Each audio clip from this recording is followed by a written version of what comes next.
In here, you lose track of time. Hours melt into days. Days turn into years. 30 years in my case. After so much time in solitary, I should have been getting better.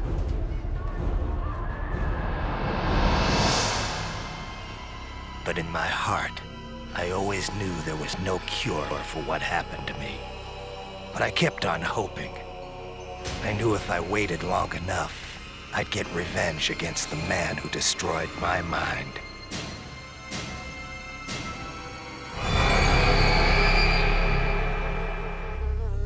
But I could only wait so long. Every day, the visions got worse. Soon I wouldn't be able to tell reality from my nightmares. But then, my life changed. He called himself Calypso. He said he ran a contest. Winner take all.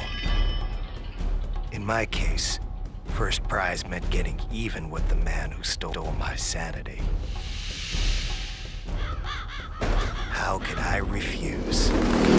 I agreed to play.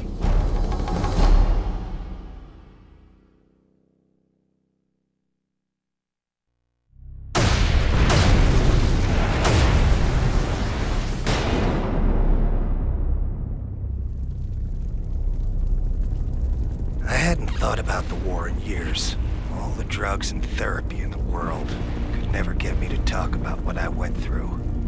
But when I passed out, I couldn't escape it. The past came rushing back. It was 1971 again. And I was back in Nam. Ben had gone down. It was just me, all alone, trying to revive him. I was shouting to Benny, trying to see if he was okay. But before I knew it, the enemy was on me.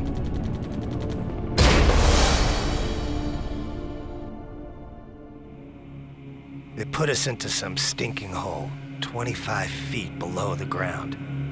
Benny was in bad shape. I didn't know how long he was gonna hold out.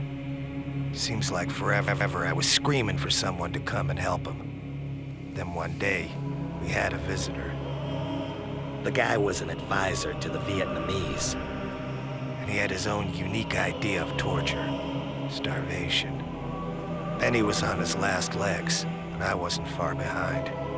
5 days without any food will bring any man to the edge. And the advisor said the only way I was going to survive was to eat. He gave me a knife and started laughing. He said if I wanted food, I'd have to make do with whatever I could find in the hole. I tried to block out what was happening. I knew what he wanted me to do, but there was no way I was going to give him the satisfaction. Benny died 2 days later. I couldn't look at him. I didn't even want to think about it. It's amazing the things you'll do to survive. I think Benny would have understood.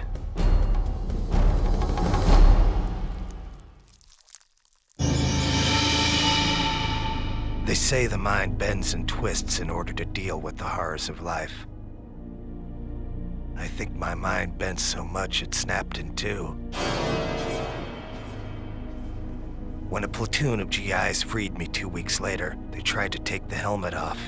I killed 4 of them before they took me down. After that, they shipped me back to the States and put me in the asylum. But now I have a chance to get even with the man who pushed me over the edge and made Benny die.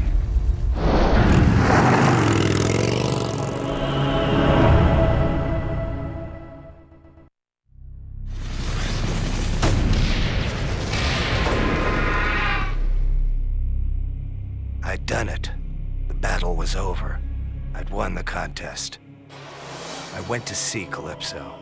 Turns out he was a man of his word. He told me it was time for a reunion. After all these years, the advisor looked exactly the same. He didn't know who I was, but I recognized him. I'd been seeing his face in my nightmares for 30 years. Calypso had one more special prize for me. Dinner for one. 30 years is a long time to be locked away. You get kinda tired of asylum food. But after all this time, something new was on the menu. As much as I hated to admit it, over the years I developed a special craving for human flesh.